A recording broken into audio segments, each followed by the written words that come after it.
I found out my family was planning to steal my life savings on a Tuesday. Not steal, technically. They'd call it borrowing or helping family or my personal favourite, being a team player. But when you overhear your parents and sister plotting how to guilt-trip you into handing over $30,000 you've spent 5 years saving, there's really only one word for it.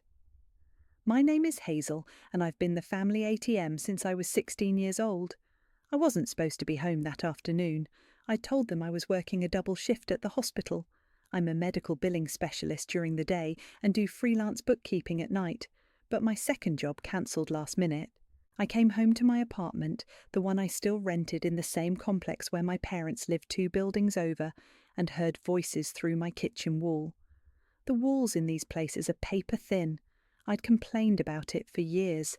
That day I was grateful. "She's got at least 30 in savings," Carmen said. My sister's voice has this particular pitch when she's scheming, higher, breathier, like she's playing the ingenue in a high school play. "I saw her bank statement last month when I borrowed her laptop." "Borrowed? Sure." "That seems like a lot to ask," Dad said, but his tone wasn't concerned. It was calculating. "She'll want to know why you need it." "The apartment in Riverside has marble countertops, Robert." Mum's voice was sharp. "Carmen can't keep living in that terrible neighbourhood. What will people think?" I pressed my back against the wall, phone in hand, barely breathing. "We'll tell her it's a loan," Carmen continued. "Or better, we'll say it's an investment in family, that I'll pay her back once I'm settled and find a better job." Carmen hadn't held a job longer than 4 months in her entire adult life. "She'll resist," Dad said. "Hazel's always been difficult about money." Difficult. That's what they called it when I refused to pay Carmen's credit card bill 3 years ago, or when I wouldn't co-sign her car lease, or when I said no to funding her business idea, a boutique that never made it past the Instagram account. "Then we make her feel guilty," Mum said simply. "Remind her that family takes care of family, that Carmen would do the same for her." The laugh that almost escaped my throat would have given me away. "I'll cry if I have to," Carmen added. "You know Hazel can't handle it when I cry. She always caves." They kept talking, working out the details like generals planning a siege. They'd invite me to dinner. Sunday. Mum would make my favourite pot roast, the one she only made on special occasions, the one that was supposed to mean I was loved. They'd wait until after dessert, when I was full and comfortable and off guard. Then they'd strike. I stood there for 20 minutes, listening to them choreograph my manipulation. When they finally left, Carmen's laugh echoing down the hallway, Mum reminding Dad to be gentle but firm, I walked into my living room and sat on the couch I'd bought myself. Paid in full. No payment plan. Everything in my apartment I'd earned. The dishes, the furniture, the laptop Carmen had borrowed to snoop through my bank statements. I'd worked 60-hour weeks for years while Carmen bounced from one crisis to another, always caught by our parents' safety net. I'd never had a net, just expectations. My phone buzzed.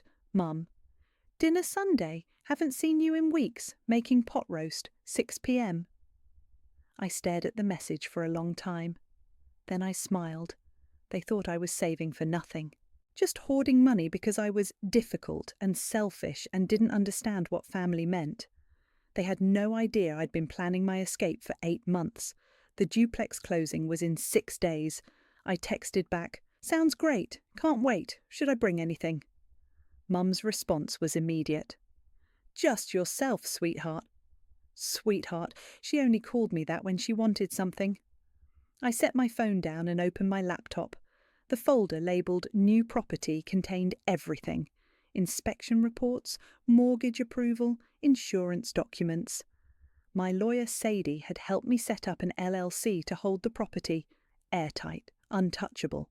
Sunday dinner was going to be very interesting. Sunday arrived with perfect weather, the kind of sunny afternoon that makes everything feel deceptively peaceful. I brought wine. Expensive wine. The kind Mum would mention to her book club. "Hazel?" Mum opened the door with her practiced smile, the one that never quite reached her eyes. "You look thin. Are you eating enough?" "I'm fine, Mum. Well, come in. Your father's carving the roast. The house smelled exactly like childhood, rosemary, garlic, and underlying tension. Carmen was already at the table, scrolling through her phone. She looked up when I entered, and her smile was pure venom dipped in sugar. "Hey sis, love your sweater. Is it new?" 3 years old. "Oh." She wrinkled her nose. "Well, it's held up nice." I set the wine on the counter. Dad emerged from the kitchen, carving knife in hand, playing patriarch. He nodded at me, his version of a warm greeting. "Hazel, good to see you." "You too, Dad." We sat. Mum served. For 20 minutes we played normal family, discussing weather and traffic in Mum's garden. Carmen complained about her apartment's parking situation. Dad mentioned a project at work. I said very little, just watched them build toward their crescendo. Dessert arrived. Apple pie, my favourite, and Mum refreshed everyone's coffee. Here it comes. "So, Hazel," Mum began, her voice shifting to that careful tone. "We wanted to talk to you about something important." I set down my fork. "Okay." Carmen leaned forward, eyes already glistening. She'd practiced this. I didn't want to make this into a big thing, but I'm really struggling right now. "What's wrong?" I asked, keeping my voice neutral. "My apartment. The landlord is selling the building. I have to move by next month, and everything in my price range is in terrible areas. I've been looking for weeks, and I've finally found a place in Riverside that's safe and close to job opportunities. But," her voice cracked perfectly, "the deposit and first month's rent is more than I have saved." "How much more?" I asked. She glanced at Mom. "About 30,000 for the deposit, first and last month, and some furniture. The place is unfurnished." 30,000 for a rental deposit. "It's a luxury complex," Dad interjected, "but it's in a good area, safe. The kind of place where Carmen can focus on building her career without worrying about crime or—" Career. The word slipped out before I could stop it. Carmen's tears vanished for a split second, replaced by a flash of anger. Then they were back, flowing harder. "I know I've struggled to find the right fit, but this move could change everything for me, a fresh start in a better environment." "We're not asking you to give it to her," Mum cut in. "It's a loan. Carmen will pay you back once she's settled." "With what income?" The table went silent. Dad cleared his throat. "That's not helpful, Hazel."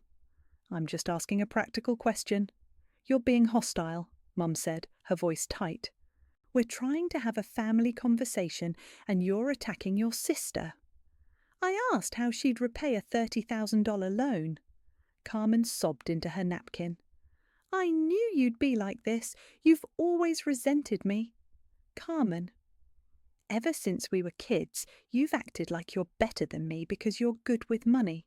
Not everyone is like you, Hazel. Some of us need help sometimes. You've needed help every month for the past 5 years." "That's enough," Dad said, his voice hard. "Carmen is your sister. Family helps family. Or did we raise you to be selfish?"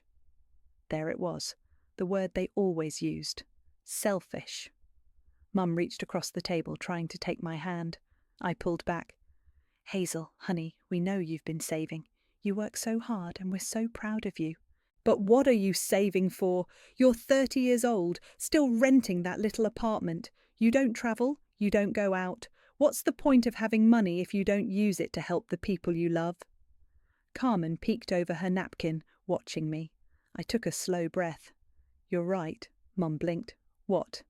"You're absolutely right. I have been saving, and I should use that money for something meaningful." Carmen's face lit up. "Really?" "Really," I smiled at her. "Which is why I bought a duplex. I close on Friday." The silence was spectacular. Dad's fork clattered against his plate. "You what?" "I bought a property, a duplex in Westmont, 2 units. I'll live in one and rent out the other for income. It's a great investment." "You—" Mum's mouth opened and closed. "You spent your savings on a house?" "Not all of it, but most of it. Down payment, closing costs, immediate repairs. My money's pretty tied up for the foreseeable future." Carmen's tears were gone, replaced by pure rage. "You're lying." "I'm not. I can show you the paperwork if you want. You did this on purpose, she hissed. You knew I needed help, and you spent it all so you wouldn't have to give it to me. I didn't know you needed help until 5 minutes ago. Liar. Carmen, that's enough, Dad said, but he was staring at me like I'd committed murder. Hazel, this is incredibly poor timing. Is it? When would have been better timing? You could have waited, Mum said, her voice shaking. Talk to us first. We're your family. And this is my money. I stood, collecting my purse. Where are you going? Mum demanded. Home, thanks for dinner. Hazel, sit down. We're not finished. I am. I walked out. Behind me, Carmen was screaming something about betrayal, and Mum was crying, and Dad was shouting my name. I got in my car and drove away. My phone started buzzing before I'd left their street. The messages started immediately. Mum, how could you be so selfish? Your sister is going to be homeless. Carmen, I hope you're happy. You've always wanted me to fail. Dad, we need to talk about this like adults. Call me. Carmen again. Everyone's going to know what kind of person you really are. I silenced my phone and drove to Sadie's house. She answered the door in yoga pants and an oversized sweatshirt, wineglass already in hand. That bad? She asked. Worse, they're spiralling. She let me in. Her living room was covered in case files and legal pads. Sadie never stopped working. I collapsed on her couch. Tell me everything's locked down, I said. Everything's locked down. The LLC owns the property, not you personally. Your savings account has been moved to a new bank they don't know about. I've got copies of everything in 3 separate locations. She sat across from me. They can't touch it, Hazel. Legally, you're bulletproof. They're going to try anyway. Let them try. My phone buzzed continuously on the coffee table. Sadie glanced at it. How many messages? 43 in the last hour. Jesus! She refilled her wineglass and poured me one. What's the worst one say? I scrolled through. Mum says I've destroyed the family. Carmen says I'm a vindictive bitch who's jealous of her happiness. Dad wants to meet tomorrow to discuss my choices. Are you going to meet him? No? Good. Sadie pulled out her laptop. I'm drafting a cease and desist letter tonight. If the harassment continues, we'll file for a restraining order. That feels extreme. Hazel, they tried to manipulate you into giving them $30,000. They planned it, rehearsed it, and now they're mad it didn't work. This isn't going to stop unless you make it stop. She was right. I knew she was right. My phone rang. Mom. I declined it. It rang again immediately. Carmen, then Dad, then Mom again. Turn it off, Sadie said. I powered it down. The silence felt like breathing after being underwater. Stay here tonight, she offered. Guest room's ready. I should go home. They know where you live. That stopped me. I hadn't considered they might show up at my apartment. Stay, Sadie repeated. We'll deal with everything tomorrow. I stayed. The next morning, I turned my phone back on to find 87 messages and 14 voicemails. I didn't read or listen to any of them. Instead, I called Isaiah, my real estate agent. Hazel, congratulations, you close in 4 days. How are you feeling? Nervous. Can we move up the closing? To when? Tomorrow? He paused. That's aggressive. Why the rush? Family issues. I need this done before they find a way to interfere. They can't interfere. The contracts are signed. I know, but I'd feel better if it was finished. Let me make some calls. I'll see what I can do. He called back 2 hours later. Wednesday. Best I can do. The title company needs time to process everything. Wednesday works. Thank you. Hazel, is everything okay? It will be. I spent Tuesday at work, ignoring the 3 calls from my parents' number and the 2 from Carmen. During lunch, I received an email from Mom with the subject line, "We need to talk about your behaviour." I deleted it without reading. That evening, someone knocked on my apartment door. I checked the peephole. Dad. Hazel, I know you're in there. Your car's in the lot. Open the door. I stayed silent. We need to discuss this situation rationally. You're making decisions that affect the whole family. More silence. Fine, be childish, but this isn't over. His footsteps retreated down the hallway.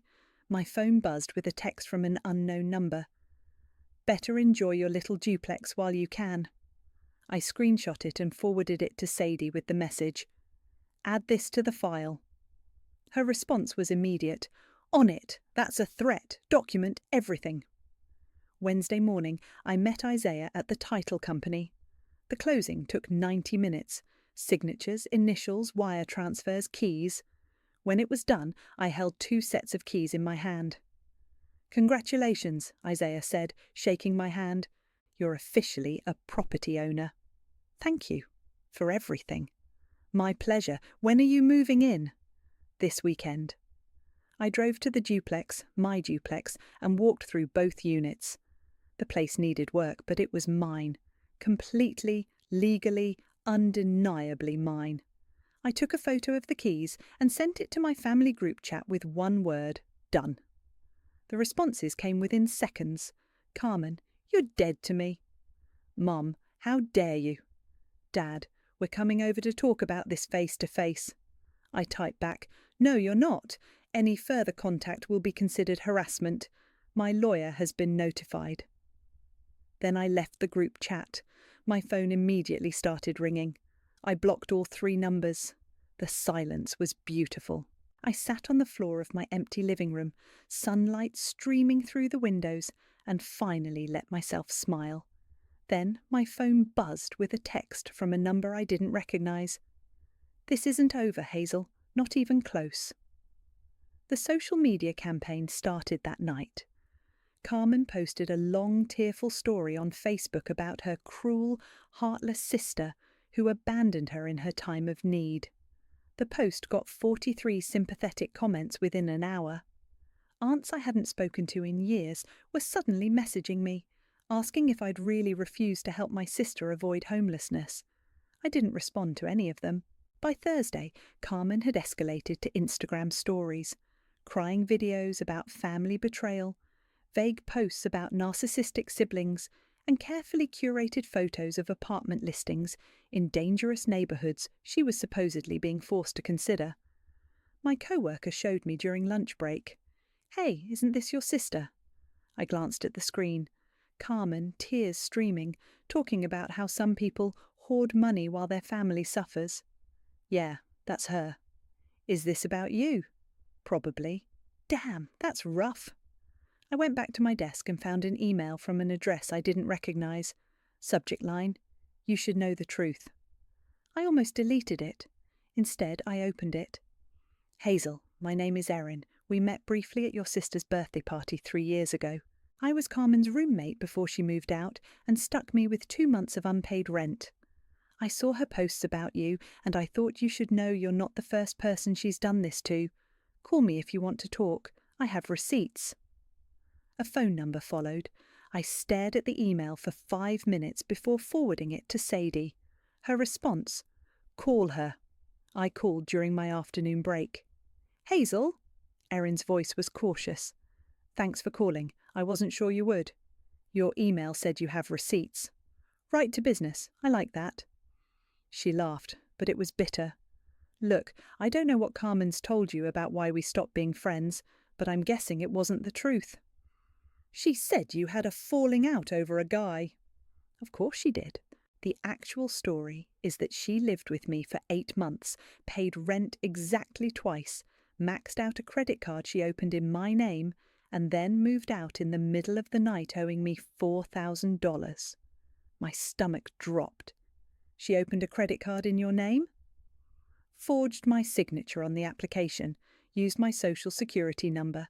I didn't find out until collections called me 6 months later. By then, she'd racked up $8,000 in charges. Did you press charges? I tried, but Carmen cried to her parents, and your dad called me personally. Said if I pursued it, he'd countersue for defamation and make sure I never worked in this city again. He's got connections, and I was 24 and terrified. So I dropped it, paid off the debt myself, and cut all contact. Jesus! That's not all.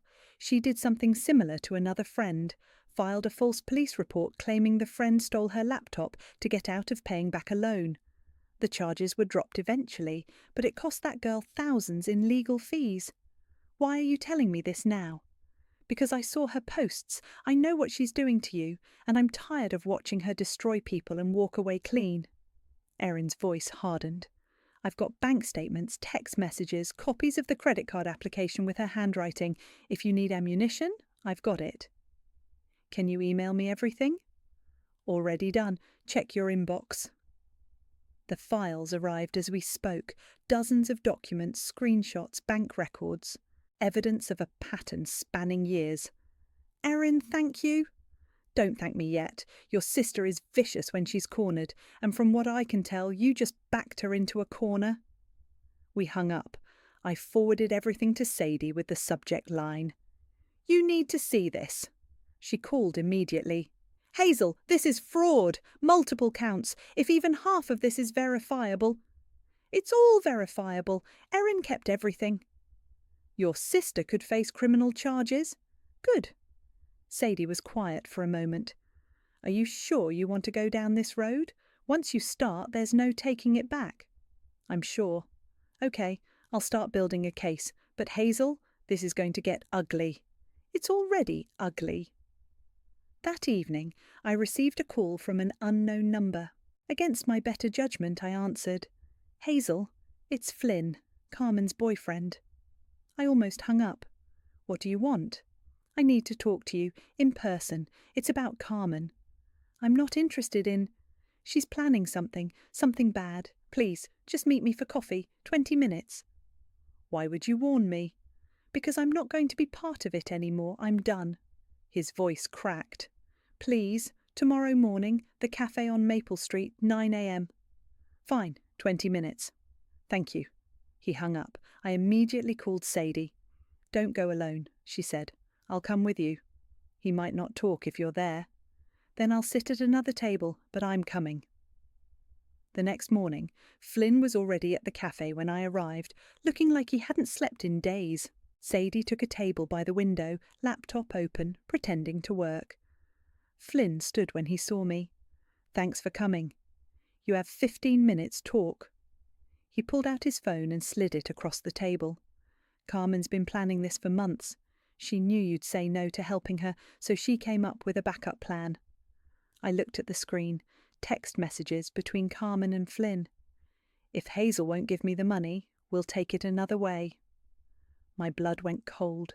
Keep reading, Flynn said quietly. I scrolled through the messages, my hands shaking. Carmen. The duplex is worth at least $400K. If I can establish residency in the second unit, she can't just kick me out. Flynn. That's squatting. That's illegal. Carmen. It's only illegal if she can prove I don't have permission. And who's going to believe she wouldn't let her own sister stay there? Flynn. This is a bad idea. Carmen. You said you'd help me. Were you lying? The messages continued. Carmen detailing her plan to move into the second unit while I was at work, claim I'd given her verbal permission, and then refused to leave. She'd researched tenant rights laws. In our state, if someone establishes residency for more than 30 days, eviction becomes a lengthy legal process. When is she planning this? I asked. This weekend. She's got keys made. How did she get keys? Flynn looked miserable. She stole yours last month when she visited your apartment, had copies made before returning them. I felt sick. Why are you telling me this? Because I'm not a criminal. I thought she just needed help getting back on her feet. But this? He gestured to the phone. This is fraud, and she wanted me to lie to the police if you tried to press charges. Say I was there when you gave her permission to move in. Were you going to do it? I was considering it, until yesterday. What happened yesterday? He pulled up another message thread. This one was between Carmen and someone named Tyler. Carmen. Once I'm in the unit, Flynn's done. He's too nervous. Tyler, you're better at this anyway. Tyler, what about the boyfriend? Carmen. He'll be gone by then. He's too weak to see this through. Flynn's jaw was tight. I've been with her for 2 years. And she was planning to dump me the second I wasn't useful anymore. I screenshot every message on his phone, texting them to myself. "Does she know you're here?" I asked. "No, she thinks I'm at work." Sadie appeared at our table. "Sorry to interrupt. Hazel, can I see those messages?" Flynn looked startled. "Who's this?" "My lawyer," I said. His face went pale. "I'm not trying to get in trouble. I just wanted to warn you." "You're not in trouble," Sadie said, sitting down. "But we need an official statement from you. Everything Carmen planned, everything she asked you to do. Will you do that?" "Will I need a lawyer?" "Not if you cooperate fully. You haven't committed any crimes yet. But Carmen has conspiracy to commit fraud, theft for the keys, potentially breaking and entering." Flynn nodded slowly. "Okay, I'll do it." "Good. Come to my office this afternoon, 2 p.m. Sadie handed him her card. "And Flynn, don't tell Carmen about this meeting." "I won't." He left and Sadie turned to me. "We need to move fast. If she's planning to break in this weekend, we need to be ready." "What do you suggest?" "Security cameras, installed today, multiple angles covering both entrances to the second unit, and we need to document that the unit is empty and locked, with no permission given to anyone." "I'll call Isaiah," Isaiah answered on the second ring. "Hazel, how's the new place?" "I need security cameras installed immediately. Can you recommend someone?" "What's wrong?" "My sister is planning to break in and claim squatters' rights." "Jesus, yeah, I know a guy. He can be there this afternoon. But Hazel, if she's really planning that, you should call the police." "Not yet. I need evidence first." "Okay, I'll text you his number. And Hazel, I'm putting a note in the property file that no one has permission to access that unit except you. Dated and notarized, just in case." "Thank you." The security company arrived at 3 p.m. By 6, both entrances to the second unit had cameras with motion sensors and cloud backup. The technician showed me the app. "Any movement, you'll get an alert immediately. Video saves automatically. You can watch live from anywhere." "Perfect." That night I sat in my new living room with Sadie, watching the camera feeds on my laptop. "Now we wait," she said. "What if she doesn't show?" "She'll show. People like Carmen always do. They can't help themselves." My phone buzzed. A text from Mum's new number. She'd figured out I'd blocked her old one. "Your father and I are very disappointed in how you've handled this situation. Carmen is family. We raised you better than this." I showed Sadie. "Don't respond," she said. Another text came through. "We're coming to your new house tomorrow to talk sense into you." Then another. "You can't ignore us forever." "Actually," I said, typing back, "I can, and if you show up at my property, I'll call the police for trespassing. This is your only warning." I blocked the new number. "Feel good?" Sadie asked. "Getting there." My phone buzzed again, an alert from the security camera app. Motion detected at the second unit's back entrance. I opened the live feed. The timestamp read 11:47 p.m. Carmen stood at the door, key in hand, looking over her shoulder. She inserted the key. The door didn't open. I'd had the locks changed that afternoon. She tried again, jiggling the handle, frustration clear on her face. Then she pulled out her phone and made a call. My phone rang seconds later. Unknown number. I answered on speaker so Sadie could hear. "Hazel, it's me. I'm at your duplex. I think there's something wrong with the lock on the second unit." "Really? What are you doing there at midnight?" Silence. Then, "You said I could store some boxes here while I looked for a new place. Remember?" "No, Carmen, I never said that." "Yes, you did, last week." "I haven't spoken to you in a week." "Well, I'm here now, and the key isn't working. Can you come let me in?" I looked at Sadie. She was grinning. "No," I said simply. "What?" "No, leave my property or I'm calling the police." "You're being ridiculous. I just need—" I hung up and dialed 911. The 911 operator answered immediately. "What's your emergency?" "Someone is attempting to break into my property. I'm watching it happen on my security camera right now." "Are you at the location?" "No, I'm monitoring remotely. The property is 847 Westmont Avenue, Unit B." "Officers are being dispatched." Stay on the line! On the camera feed, Carmen was still at the door, now trying to force it with her shoulder. A man appeared beside her. Tyler, presumably. He had a crowbar.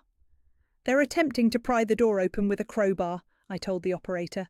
Officers are 3 minutes away. Do not approach the property. I won't. Sadie was recording the camera feed on her phone, making sure we had backup footage. Carmen's phone rang. I could see her answer it, her face illuminated by the screen. She was talking rapidly, gesturing at the door. Then she froze, looking around. She'd heard the sirens. Tyler dropped the crowbar and ran. Carmen stood there for a moment, paralysed, then followed him toward the back fence. Suspects are fleeing on foot toward the rear of the property, I told the operator. Officers are on scene now. The camera showed flashlight beams sweeping the yard. 2 officers appeared, one speaking into his radio. Carmen and Tyler were caught at the fence, hands up. Suspects in custody, the operator confirmed. Officers will need to speak with you. Can you come to the property? I'll be there in 15 minutes. Sadie drove. My hands were shaking too badly. When we arrived, Carmen was sitting in the back of a patrol car crying. Tyler was in another vehicle, head down. An officer approached us. Are you Hazel? Yes, this is my property. And your lawyer, Sadie added, handing him her card. He nodded. Can you confirm you didn't give anyone permission to access this unit? Correct. No one has permission. I have documentation from my real estate agent confirming that, dated and notarized. Sadie pulled out her phone. I'm emailing it to you now. Also, the woman in custody, Carmen, stole keys from my client last month and had copies made. We have a witness statement confirming this, along with text messages showing she planned this break-in. The officer's expression hardened. Text messages? Detailed plans to establish illegal residency through fraud. I can send those as well. Please do. Another officer approached. The male suspect had burglary tools, crowbar, lockpicks. The female claims she had permission to be here. She's lying, I said. I have security footage of the entire incident. She called me during the attempt, claiming I'd given her permission to store boxes here. I told her to leave and called 911. Can we see that footage? I pulled out my phone and showed them. The officers watched in silence as Carmen tried the key, made the phone call, and then attempted to force the door with Tyler's help. That's pretty clear, the first officer said. We'll need copies of everything. The footage, the text messages, the witness statement. You'll have it all within the hour, Sadie promised. Carmen was screaming now, her voice carrying across the yard. She's my sister. This is a family dispute. You can't arrest me for this. The officer sighed. Actually, we can. Attempted breaking and entering, possession of burglary tools, criminal trespass. I want to talk to my sister. No, I said firmly. The officer looked at me. You don't have to speak with her. I know, and I won't. They loaded Carmen into the patrol car. As it pulled away, she was still screaming, her face pressed against the window. My phone started ringing. Dad. I declined it. It rang again. Mum. Declined. A text from Dad. What have you done? Another from Mum. The police just called. How could you do this to your sister? Sadie took my phone. Let me handle this. She typed rapidly, then showed me the message before sending. This is Hazel's attorney. All further communication must go through me. Any attempts to contact Hazel directly will be documented as harassment. My contact information is below. She sent it to both parents. The responses came immediately. Dad, this is absurd. We're her parents. Mum, you've turned our daughter against us. We'll be suing you for this. Sadie typed back. Any legal action will be countered with evidence of your daughter Carmen's attempted fraud, theft and conspiracy. We have multiple witnesses and documented proof. I suggest you retain counsel. She handed my phone back. They'll call their lawyer tomorrow. The lawyer will tell them they have no case. This will be over. Will it? The legal part will be. The family drama? She shrugged. That's up to you. We went back to her house. I couldn't face my apartment. Too many memories of Carmen letting herself in, going through my things, stealing my keys. At 2 a.m, my phone buzzed with an email from the police department. Carmen had been formally charged with attempted burglary and criminal trespass. Tyler faced additional charges for possession of burglary tools. Both were being held pending bail hearings. Another email arrived from Erin. Saw the news, good for you. If you need me to testify about her pattern of behaviour, I will. I forwarded it to Sadie and tried to sleep. At 7 a.m, someone knocked on Sadie's door. We both froze. "Stay here," Sadie whispered, grabbing her phone. She checked the peephole, then turned to me, her face pale. "It's your mother, and she's not alone." Through the door I heard Mum's voice, shaking but determined.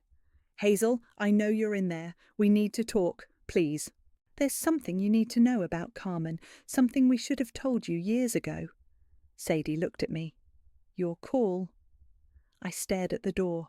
Every instinct screamed to leave it closed, to let Mum stand there until she gave up and left. But something in her voice was different, not manipulative, not angry, broken. 5 minutes, I said. Sadie opened the door. Mum stood there in yesterday's clothes, mascara smudged, holding a worn photo album. Dad was behind her, looking like he'd aged 10 years overnight. "Thank you," Mum whispered. They came inside. Nobody sat. "You have 5 minutes," I repeated. Mum clutched the photo album to her chest. "Carmen isn't your father's biological daughter." The words hung in the air. Dad stared at the floor. "What?" I managed. "I had an affair 28 years ago. I was pregnant before I realised what I'd done. By the time I found out, the man, Carmen's biological father, had moved across the country. I never told him." Mum's voice cracked. "Your father chose to stay, to raise Carmen as his own. Why are you telling me this now?" "Because you deserve to know why we—" She stopped, tears streaming down her face. "Why we treated her differently, why we couldn't say no to her." "Guilt," I said flatly. "Yes." Dad finally spoke, his voice hoarse. "I stayed because I loved your mother, but every time I looked at Carmen, I saw the affair, the betrayal, so I overcompensated. We both did." "And me?" The question came out sharper than I intended. "What was I?" "You were ours," Mum said. "Completely, undeniably ours. And you were so easy, Hazel, so responsible and self-sufficient. We didn't have to worry about you." "So you didn't," she flinched. "That's not fair." "Isn't it? You created a monster and fed it with my future, with my childhood, with every time you chose her over me." "We were trying to keep the family together," Dad said, "by sacrificing me." "We thought," Mum's voice broke, "we thought if we could just help Carmen enough, she'd become stable, independent. We thought we were protecting everyone." "You were protecting yourselves, from guilt, from the truth." I looked at the photo album in her hands. "What's that?" Mum opened it with shaking hands. Inside were photos I'd never seen. Me as a baby, a toddler, a child. In every picture, I was alone or with one parent. Carmen was always with both. "I found this last night," Mum said, going through old boxes. "I couldn't remember the last time I looked at pictures of just you, of your achievements, your birthdays, your life." She touched a photo of me at my high school graduation, standing alone in my cap and gown. We weren't there. We were at Carmen's college orientation. I remember. "I'm so sorry, Hazel, for all of it, for every time we chose her, for every time we made you feel invisible. Sorry doesn't fix 28 years. "I know." Mum closed the album. "But I need you to understand. Carmen doesn't know. About her father. We never told her." "Why not?" "We were afraid she'd fall apart, that she'd—" Mum stopped. "Use it as another excuse," I finished. "Another reason why nothing is ever her fault." Dad's jaw tightened. "She's still your sister." "Biologically, that's it." "She's in jail because of you," he said, anger finally breaking through. "She's in jail because she tried to break into my property with burglary tools. I didn't put her there. She put herself there." "If you'd just helped her." "Then what? She'd be fine for 6 months until the next crisis, the next scheme. When does it end, Dad?" He had no answer. Mum set the photo album on Sadie's coffee table. I brought this for you. I thought you might want it. I don't. Hazel, please. No. I picked up the album and held it out to her. You kept these hidden for decades. They're not a peace offering now. They're evidence. Evidence that you knew exactly what you were doing. Mom didn't take it. What do you want from us? Nothing. I want nothing from you. We're your parents. You were my parents, past tense. I set the album down. Carmen's bail hearing is Monday. Are you going to bail her out? They exchanged glances. We don't have the money, Dad admitted. We remortgaged the house last year to pay off her credit cards. We're barely making payments. Then I guess she'll sit in jail until trial. You could help her, Mum said desperately. You have the money now. The duplex is mine, and it's staying mine. She's your sister. She's a criminal who tried to rob me, and you enabled her every step of the way. I walked to the door and opened it. Your 5 minutes are up. Dad moved toward the door, but Mum stayed frozen. I know we failed you, she whispered. I know we can't take it back, but please, Hazel, don't let Carmen destroy herself. I'm not letting her do anything. She's doing it herself, just like she's always done. I met her eyes. The difference is I'm not cleaning up the mess anymore. You've become so cold. No, I've become free. They left. Mum took the photo album with her. Sadie closed the door and locked it. You okay? I walked to her couch and sat down, my legs suddenly weak. They knew, I said. They knew exactly what they were doing for 28 years. Yeah. And they still chose her. Yeah. I waited for tears, for anger, for something. Instead, I felt nothing, just empty. Is that normal? I asked. After what you've been through, completely normal. You're in shock. When does it stop? When you let yourself feel it, but not today. Today, you just survived. My phone buzzed. A text from an unknown number. This is Carmen's public defender. We need to discuss your sister's case. I handed the phone to Sadie. I'll handle it, she said. I nodded and closed my eyes. For the first time in my life, someone else was handling it, and I was okay with that. Carmen took a plea deal. Sadie called me on a Tuesday afternoon while I was painting the second unit's bedroom. The charges were reduced to criminal trespass and attempted fraud. She'd served 6 months, suspended sentence, 3 years probation, and mandatory restitution for the locksmith fees and security system. She also has to stay at least 500 feet away from you and your property, Sadie added. Permanent restraining order. What about Tyler? 18 months. He had priors. I set down my paintbrush. Is it really over? The legal part is, she violated probation terms, she goes to jail. Simple as that. And my parents? Haven't heard from them since that morning. I think they finally got the message. After we hung up, I stood in the empty bedroom, paint splattered and exhausted, and waited to feel something. Relief, victory, satisfaction. Instead, I just felt tired. A knock on the front door pulled me from my thoughts. I checked the security camera on my phone, a woman in her 50s holding a casserole dish. I opened the door cautiously. Hi, I'm Margaret from Unit 3A. Saw you've been working hard on this place. She held out the dish. Thought you might want some dinner. It's lasagna. Oh, thank you. You didn't have to. I know, but I wanted to. It's nice to have someone actually fixing up these units. The last landlord let everything go to hell. She smiled warmly. If you need anything, I'm right across the way, and I make a mean lasagna. She left before I could say anything else. I took the lasagna inside and stared at it for a long moment. When was the last time someone had done something kind for me without wanting anything in return? I couldn't remember. My phone rang. Erin. Hey, I heard about the plea deal. How are you holding up? I'm okay, painting. Good, that's good. Listen, I wanted to let you know. Carmen's been calling me from a friend's phone, asking me to talk to you, to convince you to drop the restraining order. What did you say? I told her to lose my number, but I thought you should know she's still trying to manipulate people. She'll never stop. Probably not, but that's not your problem anymore. Erin paused. You did the right thing, Hazel. I know it doesn't feel like it, but you did.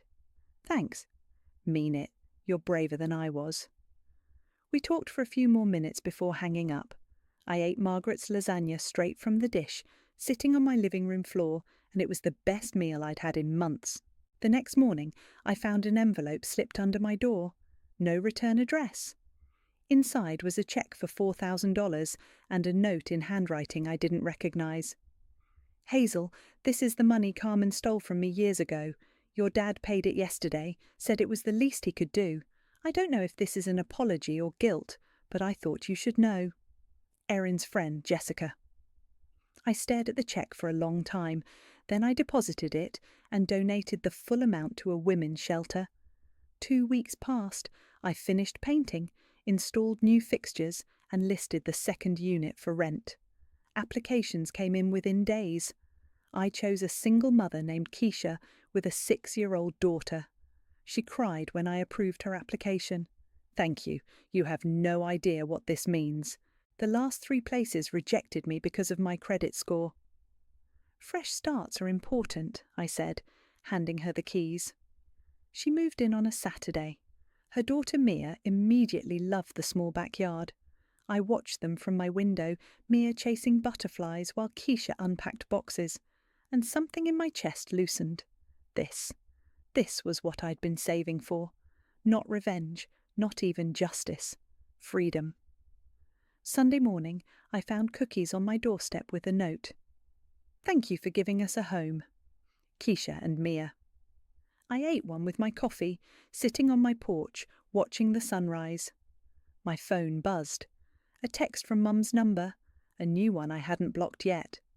Your father and I are selling the house, moving to Arizona. Carmen is going with us after her probation ends. I thought you should know. I hope someday you can forgive us. I read it twice, then deleted it without responding. Forgiveness wasn't on the table. Maybe it never would be. But I didn't need it to be. Margaret appeared on her porch with her morning paper, waving when she saw me. Morning, Hazel. Coffee's on if you want to come over. I'll be there in 10 minutes, I called back. Keisha emerged from the side entrance, Mia bouncing beside her. We're going to the park. Want to come? Maybe later. I'm having coffee with Margaret. Okay, we'll bring you back some flowers. Mia loves picking flowers. They left, Mia's laughter echoing down the street. I finished my coffee, grabbed my keys and locked my door to my home on my property in my life. A life I'd built from scratch, a life no one could take from me. Sadie called as I walked to Margaret's. Hey, how's the new tenant? Perfect. Her daughter already loves the place. Good. You deserve good things, Hazel. I'm starting to believe that. Good, because I'm coming over later with wine and terrible reality TV. You're not allowed to say no. Wouldn't dream of it. I hung up and knocked on Margaret's door. She answered with a smile and 2 mugs of coffee. Come in, come in. I made muffins too. Her apartment smelled like cinnamon and vanilla. Photos of grandchildren covered the walls. A life well lived. So, she said, handing me a mug. Tell me about yourself. All I know is you're handy with a paintbrush and you work too hard. I sat down, cradling the warm mug, and realized I didn't know how to answer that question anymore. Who was I without the weight of my family's expectations? I'm figuring that out, I said honestly. Margaret smiled. Best answer I've heard in years. We talked until noon, about nothing and everything. When I finally left, Mia was waiting on my porch with a fistful of dandelions. These are for you. Mama said you gave us a home, so I picked you flowers. I took them, my throat tight. Thank you, Mia. They're beautiful. She beamed and ran back to her mother. I put the dandelions in a glass of water and set them on my kitchen windowsill. They were weeds, technically, but in the right light they looked like sunshine. My phone buzzed one last time, a message from an unknown number. I almost didn't open it. Then I did. This is Flynn. Just wanted you to know Carmen's been telling everyone you framed her. Thought you should be prepared.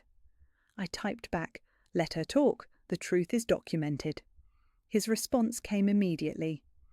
You're stronger than I gave you credit for. I didn't reply. Instead, I looked around my home, my real home, filled with light and possibility and the faint smell of Margaret's muffins still on my clothes. They told me family was everything. Turns out they were right. I just had to build mine from scratch, and I did.